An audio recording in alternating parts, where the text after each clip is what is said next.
চট্টগ্রামের নন্দনকাননের ১ নম্বর গলিতে উগ্র সাম্প্রদায়িক সংগঠন ইসকনের বিরুদ্ধে সাধারণ হিন্দুদের জমি দখল, বসতবাড়ি ভাঙচুর, মারধর ও আধিপত্য বিস্তারের অভিযোগ উঠেছে।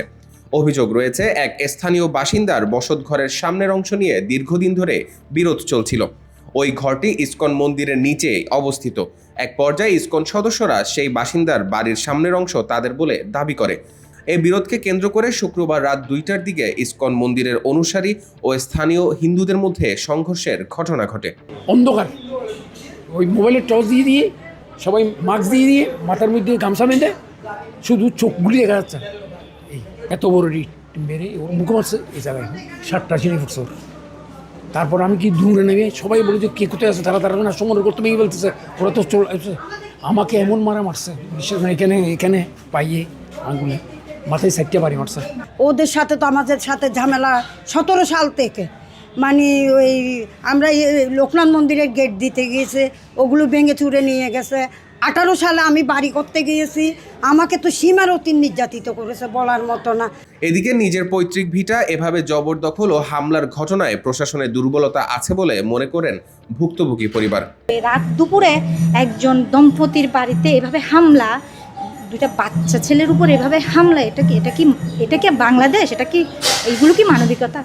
যেখানে পুলিশ এতগুলো মানুষকে জখম করার পরও একটা মানুষকে অ্যারেস্ট করলো না। কি বলে মীমাংসায় বসেন কথা বলেন, এগুলো কি কথা? ওসি সাহেব নেমে বলতেছে মন্দিরের নিচে কেমনে বসত দুইটা।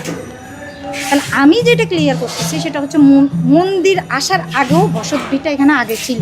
শুক্রবার রাতে কোনো হামলার ঘটনা ঘটেনি এবং যে জায়গা নিয়ে বিরোধ সেটি ইসকন দানপত্রের মাধ্যমে পেয়েছে বলে মন্তব্য করেন ইসকনের এই নেতা।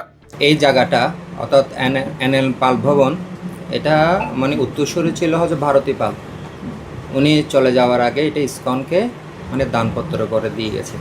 তো আমাদের বিরোধটা হচ্ছে যে ব্যক্তিটা সৌমেন পালিত, তিনি হচ্ছেন এনএল পাল ভবনের বা ভারতীয় পালের ভাড়াটিয়া ছিল। তো রাস্তাটা সংকুচিত করতে করতে এমন একটা পরিস্থিতি আছে, আর যাওয়া যাচ্ছে না। আপনারা উঠতে লক্ষ্য রাখছেন।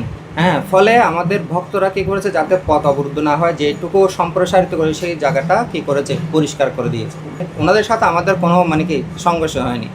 হ্যাঁ, শুধু ওই টিনগুলো খোলা হয়েছে, এতটুকুই। এমন মারামারি সংঘর্ষ এই ধরনের কিছু হয়নি। রাতে কোনো হামলার ঘটনা ঘটেনি বলে দাবি ইসকনের। তবে গতকাল রাতের চিত্র বলছে ভিন্ন কথা। হামলার বিষয়ে একাধিক অভিযোগ রয়েছে স্থানীয়দের। আমরা তো নিজস্ব জায়গা, আমাদের ইসকনে কি করছে, আমাদের জায়গা দখল করতে চাচ্ছে। প্রেমবিন্দু পালিতে জায়গা খেয়ে ফেলতে চাচ্ছে। ওকে প্রপোজাল দিছিল ওকে ফ্ল্যাট করার জন্য, ও রাজি হতো না। শেষে কি করছে, অভিযোগ দিয়ে আমাদেরকে থানায় নিয়ে গেছে। থানায় আজকে ডেট দিয়েছে, বলছে যে আচ্ছা ঠিক আছে 8 তারিখ। উনি এসে দেখে গেছে। এখন দেখে যাবার পরে কাজ বন্ধ করে দিয়েছে, আমরা কাজ বন্ধ করে দিয়েছি। এখানে দলবল নিয়ে ওরা কি অবস্থা, ইসকন দলবল নিয়ে মুখোশ পরে মাস্ক পরে ওর ঘর ভেঙে ফেলছে। আমাদের ঘর তো জানলা সব ভেঙে দিচ্ছে। ওখানে আমাদের একটা ফ্যামিলি আছে, আমার ছোট ভাই, ওদেরকে আটকে রাখছে। আমার রাকেশ মামা ওদেরকে আটকে রাখছে। ওখানে আমার ফ্রেন্ড একটাকে মারছে, এখানে ফ্রেন্ডের বাবাকেও মারছে। এখানে থেকে আরম্ভ করছে, এরা মারধর করতেছে সবাইকে, মানে অনেক আমরা ঘুমেছি। এখানের ভিতরে আমাদের একজন বাসিন্দা কাজ করতেছিল, ঠিক আছে। তো থানা থেকে এসে কাজ স্টপ রাখতে বলছিল, আমরা স্টপ রাখছি। 8 তারিখ থানার মধ্যে ঘুরে গেছে, ঠিক আছে। আমরা 8 তারিখ পর্যন্ত কাজ বন্ধ ছিল। এটা বলছে যে সুন্দরবন থেকে অনেক লোকজন এখানে ধরে বলছে। রাত 2টার দিকে এরা ভাঙাভাঙি শুরু করে দিচ্ছে। কোনো বলতেছে এটা ইসকনের জায়গা, আমরা বলতেছি এটা আমাদের জায়গা। আমাদের অলরেডি কাগজপত্র সব আছে। আমরা 29 তারিখ থানায় ওসি স্যারে রাখছিল। ওসি স্যারের কাগজপত্র থেকে 8 তারিখ আবার একটা বৈঠকে তারিখ নির্ধারণ করছে। আমরা 8 তারিখ পর্যন্ত কাজটা সব বন্ধ।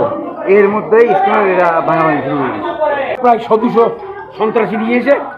এই আমার ভাগিনার ঘর, এর ঘরের উপর সমান পালিতে, এর ঘরের উপর আক্রমণ, মাইক এর এখন ওরে মারতেছে, এখন ওর ঘর মারতেছে, এখন ভাঙতেছে। দেখেন ও দেখেন, এখানে কেউ থাকে না। বললাম তো সুমন পালিত ওখানে আসো তো, ওরে মারি ফেলতেছে। ও বলতেছে আমাকে বাঁচানো। কোতোয়ালি থানার ওসি বলেন, এই ঘটনায় এখন পর্যন্ত কোনো আটক নেই এবং পরিস্থিতি স্বাভাবিক রয়েছে। মাহমুদ ফাহিম, আমার দেশ, চট্টগ্রাম।